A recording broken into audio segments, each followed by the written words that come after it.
কিন্তু এটা আমার অনুরোধ, তুমি আইনজীবী হিসাবে আগে ব্যাখ্যাটা আমি আইনজীবী হিসাবেই বলবো, একদম রাজনৈতিক কথা আমি বলতেই চাই না, মানে রিয়েলিটিটা মানুষ জানে, রাজনীতির কথা বলতেই চাই না, আমি একদম আইনের কথা বলি। মামলাটা হলো প্রথমে অনেকদিন আগে থেকে ইস্যুগুলো শুরু হয়েছে 2019 যদি আমি বলি স্পেসিফিক্যালি, ছাত্রছাত্রীরা রাস্তায় বসে আছে, তারা বলছেন চাকরি চুরি হয়েছে, মমতা বন্দ্যোপাধ্যায় আহারে বাংলা, সব লোকজন খাওয়া দাওয়া করছে, তৃণমূল নেতারা, ছাত্রছাত্রীরা বললেন আমাদের চাকরি চুরি হয়েছে, মমতা বন্দ্যোপাধ্যায় কিছু করুন। মমতা বন্দ্যোপাধ্যায় আলটিমেটলি পার্থকে নিয়ে গেলেন, বললেন এখন তো ভোট চলছে, কিছু করতে পারবো না, পার্থ ব্যাপারটা দেখে নেবে। উপদেষ্টা কমিটি অ্যাপয়েন্ট হলো, এটা 19 সালের ভোটের ঠিক আগে, খুব সম্ভবত প্রেস ক্লাবে এক্স্যাক্টলি উপদেষ্টা কমিটি দেখে নেবে। সেই উপদেষ্টা কমিটি পরবর্তীকালে কি হলো সেটা জানো, আমি সেদিকেও যাচ্ছিলাম। সিঙ্গেল বেঞ্চে মামলা চললো, বাক জাস্টিস পুরো ব্যাপারটা যখন সামনে আসা শুরু করলো, পিটিশনাররা প্রমাণ দিল কিছু, তখন জজ সাহেব চমকে গেলেন, জাস্টিস গাঙ্গুলি। অ্যাপয়েন্ট হলো জাস্টিস বাক কমিটি। জাস্টিস বাক কমিটি পুরো কাগজপত্রগুলো দেখলেন, কাগজপত্রগুলো দেখে বিভিন্ন রকম বিভিন্ন ক্ষেত্রে দুর্নীতির হিসাব দিলেন। স্যার এক্ষুনি বলছিলেন প্রথম তো উপদেষ্টা কমিটিকে ওই যা চলছে ছাড়ো ওগুলো। বাক কমিটির রিপোর্টে আসলো ওএমআর ইস্যু আসলো, রেকমেন্ডেড লিস্ট এখানে আসলো, 1 নম্বর বাড়ানোর ইস্যু আসলো, নাম্বার মিসম্যাচগুলো আসলো। বাক কমিটি বললো বেশ কিছু গোলমাল আছে, এগুলো বোঝা যাচ্ছে। এসব দেখার পর সিবিআই ইনভেস্টিগেশন দেওয়া হলো। সিবিআই যখন তথ্য দিল, এসএসসি সেখানে একটা এফিডেভিট ফাইল করলো। আজকে পার্থদা বলছেন এসএসসি কি করে করবে আমি জানি না। দেখো নতুন 2022 সাল যদি ভুল না করি, যে তথ্যগুলো আজকে আপলোড করবে সেই তথ্যগুলো তো কোর্টে দিয়েছিল, মানে ওয়েবসাইটেও এসেছিল কোর্টের নির্দেশে, তারপর আবার ডিভিশন বেঞ্চে যায়, পরবর্তীকালে চলে যায়।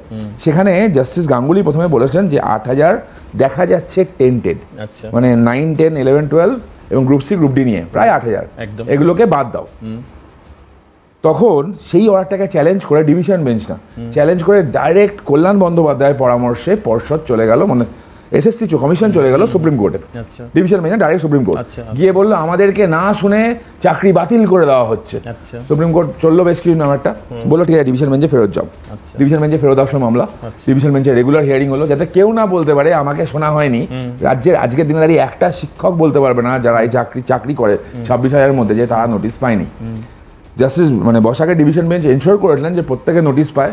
স্কুলগুলোর হেডমাস্টারের থ্রুতে প্রত্যেকটা টিচারের কাছে নোটিশ গেছিল, মানে ডিআই থেকে হেডমাস্টারের থেকে সমস্ত প্রত্যেকটা টিচারের কাছে নোটিশ গেল, এবং তারা এসে দিনের পর দিন হিয়ারিং হলো। মানে প্রত্যেকটা, মানে কি 16 সালের প্যানেল আমি ভেঙে জিজ্ঞেস করছি, মানে 25,700 একদম প্রত্যেকজন, কেউ বলতে পারবে না আমরা খবর পাইনি। বেশ চলতে লাগার পর এসএসসি কে বারবার বললো জাস্টিস বসাক যে তোমাদের যে এই লিস্টটা ছিল, justice Bag committee report, CBI report, তোমরা বলছো তোমরা স্টেপ নিচ্ছ, তোমরা বলো এটা টেন্টেড কিনা, বা এটা ছাড়া আর কেউ টেন্টেড আছে কিনা। সিবিআই ইতিমধ্যে বলে দিয়েছে আর কারা কারা টেন্টেড বোঝা আমাদের পক্ষে সম্ভব নয়, কারণ ওএমআর ডিস্ট্রয়েড, নিয়ম না মেনে ওএমআর তড়িঘড়ি ডিস্ট্রয় করে দেওয়া হয়েছিল। ফলে জ্বালাটা বোধহয় অভিজিৎ তোমার মানে তরুণ তুমি ওএমআর এর হার্ড কপি বলছো? হ্যাঁ, তোমার জ্বালাটা হার্ড কপি সফট কপি কিছুই নেই, যেটা আছে ডিজিটাল টেক্সট ফরম্যাট, ওটা বেকার জিনিস। তোমার দর্শকদের বোঝার জন্য আমি বলছি, ধরো 30 লক্ষ পরীক্ষার্থী, 30 লক্ষের মধ্যে 26,000 চান্স পেয়েছিল এই গ্রুপ সি গ্রুপ ডি 9, 10, 12 এর মধ্যে।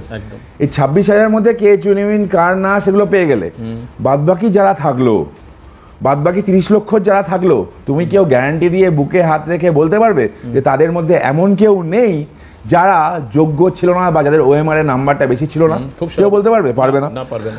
তো আসলো কি, এবার ওটা হলো না। এসএসসি কে বারবার জিজ্ঞেস করা হলো, এসএসসি ডিভিশন বেঞ্চ বললো তোমরা যোগ্য অযোগ্য লিস্ট দাও, এসএসসি দিল না, গোল গোল গোল গোল গোল গোল ঘুরলো।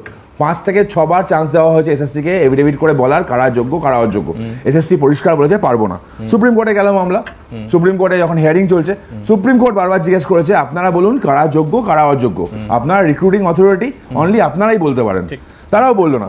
একটা সংবাদ মাধ্যম, পশ্চিমবঙ্গের এক সংবাদ মাধ্যম, তোমরাও বহুবার নিশ্চয়ই জিজ্ঞেস করেছো সিদ্ধার্থ মজুমদার মহাশয়কে, ডাইরেক্ট প্রশ্ন করা আসলো, আচ্ছা স্যার আপনি বলুন যে এই যে লিস্টটা আছে প্রায় 8,000 মতো, এরা অযোগ্য, বাদবাকি সবাই যোগ্য তো? পরিষ্কার জিজ্ঞেস করলো, বাদবাকি সবাই যোগ্য তো? উনি বলেছেন আমি কি করে বলি, আমি বলতে পারবো না। সুতরাং সুপ্রিম কোর্টও বলেছে, ডিভিশন বেঞ্চও বলেছে, ক্যাটাগরিটা টেন্টেড আর আনটেন্টেড নয়, কিন্তু ক্যাটাগরিটা যে টেন্টেড আর নট স্পেসিফিক্যালি টেন্টেড, মানে যাদেরকে খুঁজে পাওয়া যায়নি, বেনিফিট অফ ডাউট তারা পেয়েছে। পুরো ব্যাপারটা কি হয় কি দাঁড়ালো জানো তো, দুঃখের বিষয়, একদম ছোট থেকে যেটা 8,000 চাকরি বাতিল হলে মিটে যেত, তৃণমূল সাংসদ এবং কমিশনের আইনজীবী এবং কমিশন, স্কুল সার্ভিস কমিশন দায়িত্ব নিয়ে সে 8,000 টাকায় 26,000 নিয়ে গেল। তার কারণ ছিল অবভিয়াসলি এমনি কিছু হয়নি। দেখো টেন্টেড আনটেন্টেড দুটো রাস্তা ছিল, হয় পুরো প্যানেলটাকে বাঁচিয়ে নাও, জল ঘোলা করে দাও, গুলিয়ে দাও। এদের মাথায় ছিল একটা জিনিস যে আমাদের আইন বলে নাকি, এরা দেখবেন বারবার বলে আমাদের আইন বারবার বলে নাকি একজন নির্দোষের যেন শাস্তি না হয়, এই ব্যাখ্যা এরা বারবার দিয়ে গেছে। ব্রাত্য বসু দিয়ে গেছে, কল্যাণ বন্দ্যোপাধ্যায় সাইডে এসে বলেছে স্টুডেন্টদের নিরপরাধ যারা যোগ্য স্টুডেন্ট তাদের মাথায় ঢোকানো হয়েছে। কিন্তু এরা জানতো যে ক্রিমিনাল জুরিসপ্রুডেন্স আর সার্ভিস জুরিসপ্রুডেন্স এক নয়। পাবলিক রিক্রুটমেন্টের ক্ষেত্রে একটা গোলমাল হওয়া মানে, ফ্র্যাকশনের গোলমাল হওয়া মানে কয়েক হাজার স্টুডেন্টের ভাগ্য পরিবর্তন হয়ে যাওয়া। ফ্র্যাকশনের জন্য অনেকে চাকরি কাজ পায় না, একটা গোলমাল হওয়া মানে পুরো প্যানেলের উপর কোশ্চেন চলে আসা, এবং সেটাই এখানে হয়েছে। ওই এক একটা গোলমাল, এক একটা জিনিস পুরো ফ্র্যাকশনে করে পুরো জায়গাটা একটা গোলমাল দাঁড়িয়ে গেছে। স্যার অনেকগুলো কথা বললেন, প্রত্যেকটা নাম্বার আজকে এসএসসি আপলোড করবে কি করবে না আমি তোমাকে পরিষ্কার বলে রাখছি, আইনের কথা বলে রাখছি। এসএসসি যদি আজকে আবার কোনো মিস অ্যাডভেঞ্চার ট্রাই করে, এসএসসি যদি আবার কোনো মিথ্যেবাদীর মতো কাজ করে, এটা বরাবর করে আসছে, তাহলে মনে রাখুক যেন ওই যেটা পাবলিশ হয়েছিল, যেটা সিঙ্গেল বেঞ্চে দিয়েছিল, তার কপি আমাদের কাছে আছে।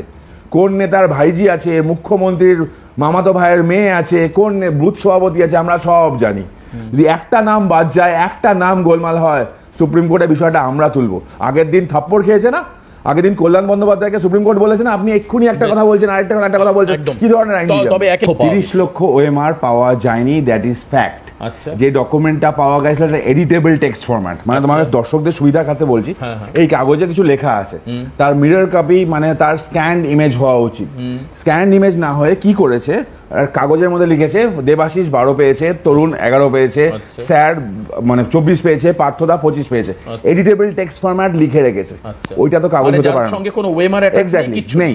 এবার পার্থদার কথা আমি মনে করে দিই, আমি পার্থদা কারোর দোষ নেই, একদম সিবিআই এর দোষ। ফার্স্ট থিং, এসএসসি তো কোনো দায়ী ছিল না ওএমআর গুলো প্রোটেক্ট করার। আগে তড়িঘড়ি করে স্পেশাল রেজলিউশন করে ওএমআর নষ্ট হলো কেন তার উত্তর তো দিতে হবে। উপদেষ্টা কমিটি বলে কোনো কিছু যেখানে কমিটি মানে আইনে নেই, সেটা কিভাবে অ্যাপয়েন্ট হলো তার উত্তর তো দিতে হবে। আমি আবার বলছি, রাজনীতির কথা আমি বলছি না, কিন্তু একটা লেটারের কথা মাথায় আসছে, যখন তদন্ত চলছিল একটা লেটার ছাত্রছাত্রী কিছুজন লিখেছিল, তৃণমূলেরই লিখেছিল মাননীয় মমতা বন্দ্যোপাধ্যায়কে, তিনি আমার মুখ্যমন্ত্রীকে চিঠি লেখা হয়েছিল যে পার্থ, মানিক এরা চাকরি বিক্রি করছে, দুর্নীতি করছে। মহুয়া মৈত্র ওনার দলের সাংসদ কৃষ্ণনগরের সভা থেকে বলেছিল নম্বর বাড়িয়ে চাকরির ব্যবস্থা করা হচ্ছে, আমি মুখ্যমন্ত্রীকে জানাবো। সেগুলোর পর সেই চিঠিটা কোথা থেকে পাওয়া যায় তুমি জানো? যখন পার্থর বাড়িতে তদন্ত করছে, রেড হচ্ছে, পার্থর গার্লফ্রেন্ডের বাড়িতে প্রচুর টাকার খেলনা ফেলনা যখন পাওয়া যাচ্ছে, ওই সময় সেই চিঠিটা পাওয়া গেছে, সোনাও পাওয়া গেছিল। সেই চিঠিটা পাওয়া গেছিল যেটা মুখ্যমন্ত্রীকে অ্যাড্রেস করা চিঠি, যে মুখ্যমন্ত্রীকে বলে যে পার্থ মানিক চুরি করছে, তার কপি পাওয়া গেছে এখান থেকে। আমি পার্থদার কথা মেনে নিলাম, পার্থদা যেসব কথাগুলো বলছেন না, সেগুলো শুনতে খুব ভালো লাগছে, দারুণ কথা। কিন্তু ফ্যাক্ট হচ্ছে সিবিআই যেটা করছে, এটা ক্রিমিনাল অফেন্সটার ইনভেস্টিগেশন করছে, ক্রিমিনাল ল। সার্ভিস জুরিসপ্রুডেন্স ব্যাপারটা পুরোপুরি আলাদা, পুরোপুরি সেপারেট। পার্থদাকে মনে করে দিই জাস্ট আমি, ত্রিপুরা মনে করাই, শুনে ভালো লাগবে। ত্রিপুরাতে ওই 10,300 জনের চাকরি বাতিল গেছিল, মনে আছে? কেন বাতিল গেছিল বলতো? দুর্নীতির জন্য নয়, কিন্তু বাতিল গেছিল নিয়ম মানেনি বলে। আর এখানে যেমন দুর্নীতি হয়েছে, নিয়ম মানেনি, সবই হয়েছে। তো দোষটা কি পার্থদাদের নয়? সিবিআই এর মতো এফিসিয়েন্সি সংস্থা যারা বড় বড় কেসের সুরাহা করে বলে আমরা জানি, তারা এটার কেন একটা রিজলভ করতে পারছে না, বা যারা এই ধরনের গড়িমসি গুলো করছে তাদেরকে খুঁজে বের করে যথার্থ যারা ক্যান্ডিডেট তাদেরকে আলাদা করার দায়িত্ব তারাও নিতে। আপনার এই দুটো প্রশ্নের উত্তর আমি এক এক করে তরুণের সেকেন্ডটা আগে দিই। রিজলভ করতে পারছে না, পার্থরাম অত্যন্ত ব্যস্ত মানুষ, ওনার অন্যান্য দায়িত্ব আছে, সময় পানি দেখার। পার্থরাম বলে রাখি, গ্রুপ সি মামলার ফাইনাল চার্জশিট ফাইল হয়ে গেছে। আপনাদের মহান নেতা মানে একমাত্র একটা পোস্ট, এই পোস্ট একমাত্র ইউএনএ ছিল আর তৃণমূল কংগ্রেস ছিল, মানে সেক্রেটারি জেনারেল আপনাদের এখনো পর্যন্ত জেলেই আছেন। আপনাদের আরও একটা বিধায়ক অ্যারেস্ট হয়েছে, আরও বেশ কয়েকটা লাইনে আছে, এক মন্ত্রীকেও ডেকে পাঠিয়েছে। সিবিআই এর কাজটা করছে। ব্যাপারটা হচ্ছে আপনারা করেননি কেন? আপনার কথা বলছি না, মানে এসএসসি এবং অন্যান্য যে আইনজীবীরা এসএসসিকে পরামর্শ দিল তারা করেনি কেন? তোমার একটা ছোট্ট জিনিস দিয়ে বোঝায়, তোমার দর্শকদের কচকচাই না করে বাংলা ভাষায় বোঝা যাবে। ছোটবেলা ধরো তোমাকে বাজারে গেলে, বাজারে কিছু একটা কেউ আনতে দিল, একটা বিল হয়, বিল করে আনলে সেই বিলটা মাঝে মাঝে ইচ্ছাকৃত হারানো হয়। কেন জানো তো? ওই বিলটা থাকলে তুমি যে একটা চকলেট খেয়েছো, তুমি যে একটা বাদামের প্যাকেট খেয়েছো, সেটা ধরা পড়ে যেত, রাইট? বিলটা হারিয়ে দাও। এইখানে 1 বছরের মধ্যে ওএমআর শিট ডিস্ট্রয় করে দেওয়া হলো, আর নতুন করে লজ্জা পাওয়ার কি আছে? এসএসসি উলঙ্গ হয়ে গেছে, নতুন করে তাকে আর লজ্জা বস্ত্র দিয়ে তুমি বা কি করবে? দেখো যতবার না ওই ধরা পড়েছে, দেখবে 20 কোটি 30 কোটি ধরা পড়েছে না, যতবার 20 কোটি 30 কোটি তোমরা বলেছো, আমার কানের কাছে বেজেছে হাওয়াই চটি হাওয়াই চটি হাওয়াই চটি। মমতা বন্দ্যোপাধ্যায় বলেছেন আমার প্ল্যান আছে, তার এ প্ল্যান আছে, বি প্ল্যান আছে, সি প্ল্যান আছে, ডি প্ল্যান আছে, ই প্ল্যান আছে। আসলে আবার এই 5টা প্ল্যানের মধ্যে শুধুমাত্র দ্বিতীয় এবং তৃতীয়টা কাজে লেগেছে, আর কোনো প্ল্যান তার কাজে লাগেনি। ইডি বলছে কি বলছি তোমার দর্শকরা বুঝে নিক। এ থেকে ই পর্যন্ত যে কটা প্ল্যান আছে তার মধ্যে শুধুমাত্র দ্বিতীয় এবং তৃতীয় প্ল্যানটা কাজে লেগেছে, আর কোনো কাজে লাগেনি। সেকেন্ড হচ্ছে, আবার একটা ফ্যাক্ট জেনে রাখো, যেই দলে ওই চিঠিটার প্রসঙ্গে আমি বললাম, মানে যেই রাজ্যে একটা সিংহ শাবকের জন্ম থেকে শুরু করে একটা শৌচাগার নির্মাণ পর্যন্ত তার অনুপ্রেরণা ছাড়া হয় না, এত বড় দুর্নীতি তার অনুপ্রেরণা ছাড়া হয়নি, এটা কেউ বিশ্বাস করে না। ওই পার্থ মানিক চুনোপুটি, আসল চোর হাওয়াই চটি। কারণ ওই চিঠিটা তার বাড়ি থেকে পাওয়া গেছিলো, উপদেষ্টা কমিটি সে অ্যাপয়েন্ট করেছিল। এবং যেটা প্রথমে বলছি, আমি শেষ করবো ওটাই বলি, মমতা বন্দ্যোপাধ্যায় এবং তার সরকারের কাছে একটাই জায়গা ছিল, যোগ্য অযোগ্য মিশিয়ে পুরো গুলিয়ে দাও। দুটো রাস্তার মধ্যে একটা রাস্তা চুজ করতে হতো, হয় পুরো প্যানেলটাকে রক্ষা হয়ে যাক কোনো একভাবে গোলমাল করে, অথবা পুরো প্যানেলটা বাতিল হয়ে যাক। সুবিধা কি হবে? পুরো প্যানেল যদি রক্ষা হয়ে যায় তাহলেও কেউ বলবে না কার কাছ থেকে কত টাকা নিয়েছিস, কে টাকা দিয়েছিস। আবার উল্টো দিকে পুরো প্যানেলটা যদি বাতিল হয়ে যায় তাহলেও হবে না। আর এই নামগুলো বের করতে ভয় পাচ্ছে কেন জানো তো?